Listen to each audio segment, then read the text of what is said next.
Passport एक गुरुत्वपूर्ण दस्तावेज जहाँ बिना विदेश जावा संभव केबे भी नुहे।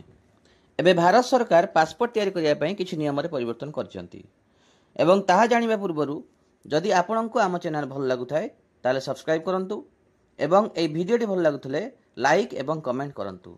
तो आसंतु एबे जानिबा जन्म प्रमाणपत्र 1 अक्टोबर 2023 पर जदि आपन जन्म होईची ताहले पासपोर्ट अप्लाई करिया पई कि आपन को जन्म प्रमाणपत्र देवाई पड़ो।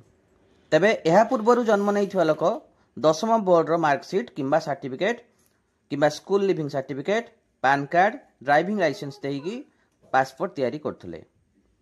आवासिक ठिकाना पासपोर्ट शेष पृष्ठार एवं आवासिक ठिकाना प्रिंट करा जिवो नाही।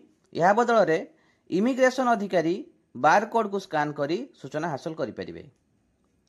कलर कोडिंग प्रणाली पासपोर्ट पाई एक कलर कोडिंग सिस्टम करा जाइछि।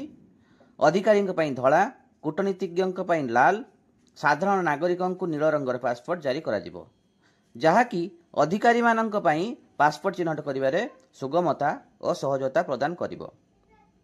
बापा मां को ना हटा जिवो। पासपोर्टधारी बापा मां को ना एबे पासपोर्ट शेष पृष्ठार छपाजिवो नाही। एही नियम रे एकक अभिभावक किंबा अलग अलग परिवार पिलांको आश्वस्ति मिलिबो और तांकर गोपनीयता बजाय रहिबे।